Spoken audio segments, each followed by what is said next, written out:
اعوذ باللہ من الشیطان الرجیم بسم اللہ الرحمن الرحیم الحمد للہ رب العالمین والصلاة والسلام علی نبیہ الکریم وآلہ الطیبین الطاہرین اما بعد قال اللہ تبارک و تعالی فی کتاب المبین بسم اللہ الرحمن الرحیم واعلموا انما غنمتم من شیء فإن للہ خمسہ وللرسول ولذی القربى والیتامى والمساکین وابن السبیل ان کنتم آمنتم باللہ۔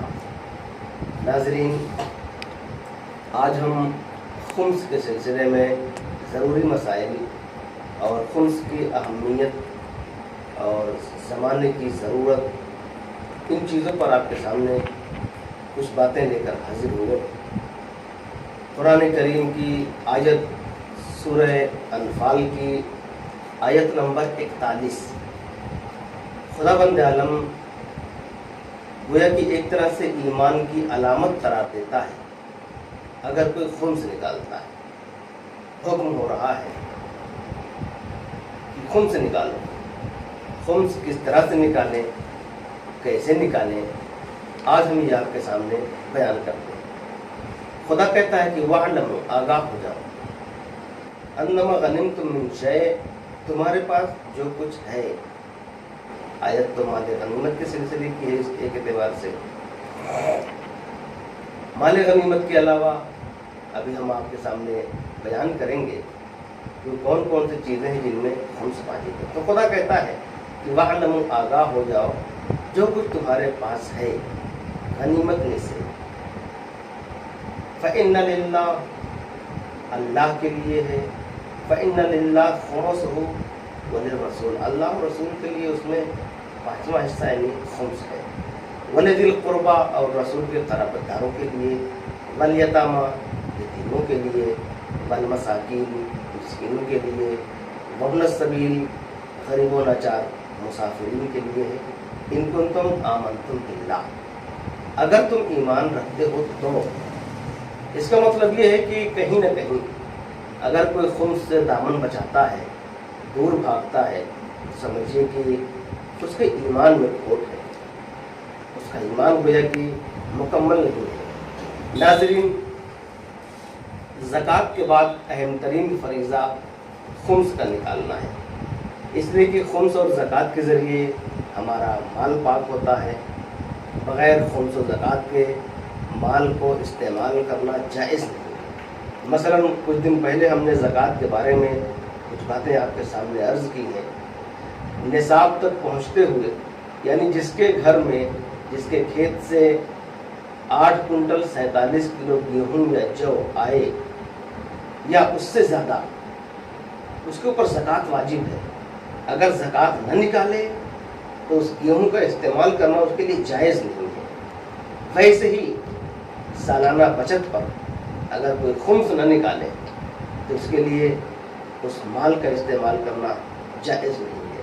باقاعدہ طور پر میں آپ کے سامنے روایتیں، حدیثیں اور ساری چیزیں پیش کرتا ہوں۔ سب سے پہلے یہ عرض کروں کہ وہ کون سی چیزیں ہیں جن پر خمس واجب ہے۔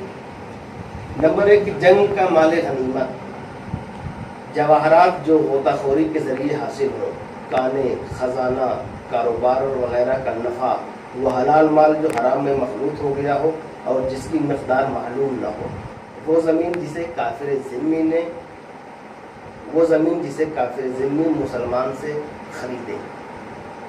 ناظرین، ان ساری چیزوں میں سارے مسلمانوں پر، مومنین پر جو فریضہ عائد ہوتا ہے وہ ہے کاروبار وغیرہ کا نفع۔ ہر انسان کچھ نہ کچھ کاروبار کرتا ہے، چاہے وہ کھیتی کسانی کے ذریعے کرے، دکان کے ذریعے کرے، بزنس کے ذریعے کرے، کچھ نہ کچھ کرتا ہے۔ تو اس کے لیے طریقہ اس کا یہ ہے کہ سب سے پہلے آپ ایک تاریخ معین کریں، ورنہ عام طور سے انسان یہ کہتا ہے کہ ہمارے پاس کچھ بچتا ہی نہیں ہے تو ہم کیا خمس نکالیں، جبکہ خمس سالانہ بچت پر ہے۔ تو بچت معلوم کیسے ہو؟ سب سے پہلے ایک تاریخ معین کریں، چاہے انگریزی اعتبار سے رکھ لیں مئی جون جولائی کچھ بھی، یا عربی اعتبار سے محرم صفر ربیع الاول، کوئی ایک تاریخ معین کریں، اس تاریخ پر ہر سال جو بھی آپ کے پاس ہے وہ آپ کی بچت مانی جائے گی. اب اس میں جو آپ کے بینک کھاتے میں ہے اس کو جوڑیں, جو گھر پر ہے اس کو جوڑیں, اور جو افراد پہلی دفعہ نکال رہے ہیں تو ان کے لیے ضروری ہے کہ جو ضروری چیزیں ان کے گھر میں ہیں, مثلا نماز کی چوکی, مثلا کپڑے جن میں اکثر وہ نماز پڑھتے ہیں, تو کم از کم ان ساری چیزوں کا خمس نکال لیں, جوڑیں ان چیزوں کو بھی پہلی دفعہ میں, تاکہ نماز پڑھیں تو ان کی نماز صحیح ہو سکے. اس لیے کہ نماز کا حکم ہے کہ نماز کو مباح لباس میں ادا کیا جائے. لباس مباح کب ہوتا ہے, جائز کب ہوتا ہے؟ جب وہ جائز پیسے سے ہو. جائز پیسے کا مطلب کیا ہے؟ کیا ہم اپنے محنت کی کمائی کو جائز نہ سمجھیں؟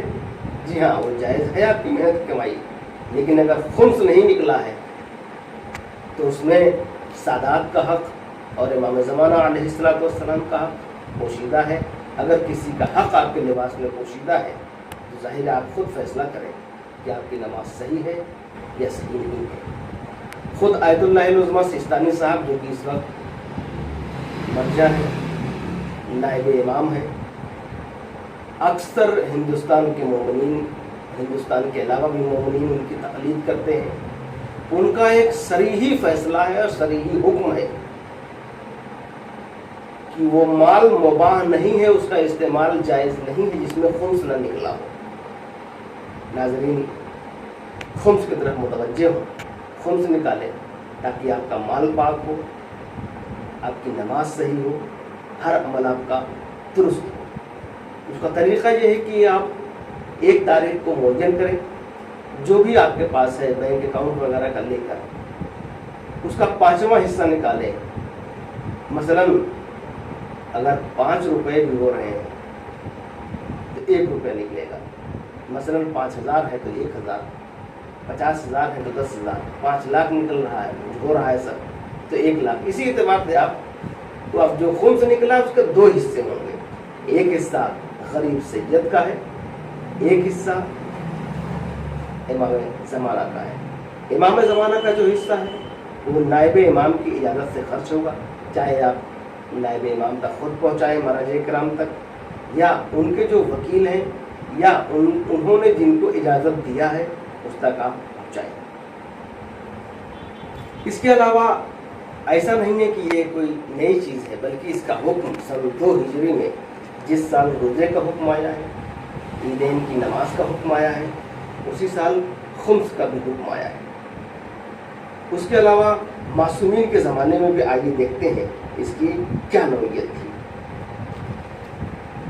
ایک حدیث میں آپ کے سامنے پیش کرتا ہوں امام جعفر صادق علیہ السلام کی, اس لیے کہ صدقہ تو معصومین پر حرام تھا, لیکن صدقہ نہیں بلکہ خمس ان کے لیے جائز ہوا کرتا تھا. ان اللہ حیث حرم علینا صدقہ, صادق علیہ محمد امام جعفر صادق علیہ السلام فرماتے ہیں خدا نے جس طرح سے ہمارے اوپر صدقہ حرام کیا ہے, انزل لنا الخمس, ہمارے لیے خمس کو جائز کیا. فصدقۃ علینا حرام والخمس لنا فریضہ, بس صدقہ ہمارے لیے حرام ہے لیکن خمس ہمارے لیے درست ہے اور ہمارے لیے حلال ہے. اس کے علاوہ امام محمد باقر علیہ السلام فرماتے ہیں لا يحل لأحد ان يشتري من الخمس شيئا حتى يصل الينا حقنا. 5ویں امام فرماتے ہیں کسی کے لیے اس مال میں سے کوئی چیز خریدنا جائز نہیں جس کا خمس ادا نہ کیا ہو, اور جب تک کہ ہمارے حقدار کو اس کا حق ادا نہ کر دے. تو ناظرین, امام کی حدیث بھی ہے, آپ کے لیے وہ مال جائز ہی نہیں کہ اس میں سے کوئی چیز خریدیں جب تک اس کا خمس نہ نکال دیں. اس کے علاوہ پھر امام فرماتے ہیں 5ویں امام, ان اشد ما فیہ الناس یوم القیامہ ان یقوم صاحب الخمس فیقول یا رب خمسنی. ناظرین, یہ دنیا عمل کی جگہ ہے, جو عمل یہاں پر کریں گے اسی کا صلہ وہاں پر پائیں گے. جو لوگ خمس نہیں نکالتے, امام محمد باقر علیہ السلام فرماتے ہیں کہ روز قیامت لوگوں کے لیے سخت ترین وقت ہوگا جب خمس کے مستحقین اٹھ کھڑے ہوں گے. یعنی جو لوگ خمس کے مستحق ہیں انہیں خمس نہیں دیا جا رہا ہے، روز محشر وہ لوگ اٹھ کھڑے ہوں گے اور مطالبہ کریں گے، لاؤ ہمارا خمس دو، ہمارا خمس کیوں نہیں دیا تھا ابھی تک آپ نے۔ تو ناظرین، اس کے علاوہ ہمارے مال میں برکت ہوتی ہے، رزق میں برکت ہوتی ہے اگر ہم خمس نکالتے ہیں۔ یقین جانیں جو پیسہ آپ کا جائز ہے، خمس و زکوٰۃ نکالا ہوا ہے، وہ آسانی سے برباد نہیں ہوتا۔ جہاں پر آپ استعمال کرتے ہیں وہاں پر وہ برقرار رہتا ہے، نہ وہ ختم ہونا جانتا ہے، نہ اس کا تلف ہوتا ہے، نہ اس میں بربادی آتی ہے۔ یہی نہیں بلکہ امام علی ابن موسیٰ علیہ السلام 8ویں امام کے پاس ایران سے ایک آدمی نے خط لکھا اور یہ اجازت چاہیے کہ ہم بغیر خمس نکالے کہ اپنا تجارت کا مال خرچ کر سکتے ہیں۔ تو امام نے سختی کے ساتھ منع کیا کہ نہیں، ہمارا حق ہم تک پہنچایا جائے، جس کا حق ہے اس تک حق پہنچنا چاہیے۔ اور یہی نہیں، ہمارے وقت کے امام زمانہ علیہ السلام نے اپنے نائب خاص محمد ابن عثمان کے ذریعے ابو الحسن اسدی کو ایک خط لکھا جس میں حقوق کا مطالبہ کیا تھا۔ تو یہ سمجھے کہ شاید کچھ مالی حقوق کی بات کر رہے ہوں گے، کسی کے قرض وغیرہ کی بات کر رہے ہوں گے۔ اب خود یہ روایت کرتے ہیں ابو الحسن اسدی، جیسے ہی میں نے یہ سوچا، جو خط امام کا تھا وہ تحریر اپنے آپ مٹ گئی، اور پھر صریحت کے ساتھ صاف صاف اس میں لکھ کر آیا کہ خمس نکالیے، خمس جو کہ ہمارا حق ہے، غربا کا حق ہے، اپنے مال سے خمس نکالو۔ تو ناظرین، یہ اہم ترین مرحلہ ہے۔ آپ کے سامنے میں عرض کر دوں، امام زمانہ علیہ السلام آپ کے سامنے ہمارے اعمال پیش کیے جاتے ہیں، باقاعدہ طور پر امام زمانہ کی حدیث ہے، ان کی بات ہم تک مومنین تک پہنچی کہ آپ فرماتے ہیں کہ مجھ کو گلہ اور شکوہ ان لوگوں سے ہے جو میرے ظہور کی دعا کرتے ہیں، وعجل فرجہم تو کہتے ہیں زبان سے، لیکن ان کا عمل ایسا نہیں ہوتا، تو میرا ظہور کیسے ہو سکتا ہے؟ خمس کی طرف اشارہ کرتے ہوئے آپ نے فرمایا میرا حق تک دینے کے لیے تیار نہیں ہو اور میرے ظہور کی دعا کرتے ہو۔